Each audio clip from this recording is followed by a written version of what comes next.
ভয়ঙ্কর এবং আরো ভয়ঙ্কর। কারণ কি? কারণ হলো ধর্ম নিরপেক্ষ মতবাদের মাধ্যমে মুসলমানদেরকে যেভাবে ধোঁকা দেওয়া যায়, হিন্দু বৌদ্ধ খ্রিস্টান অন্য কোন ধর্মের মাধ্যমে মুসলমানদেরকে সেই রকম ধোঁকা দেওয়া যায় না। আপনি দেখেছেন কোথাও কোন মানুষ এই কথা দাবি করে যে আমি হিন্দু আবার মুসলমান? নাই। কোন মানুষ এই কথা দাবি করে যে আমি বৌদ্ধ এবং মুসলমান?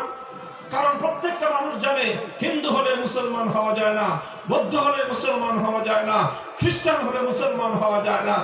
অথচ আপনি অসংখ্য মানুষ পাবেন যে সে বলবে যে আমি সেকুলার, আমি আবার মুসলিম।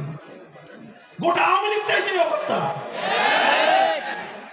আওয়ামী লীগের টপ টু বটম হাজি বাজি গাজি যা আছে এই সব একদিকে সেকুলার আর একদিকে বলে মুসলিম।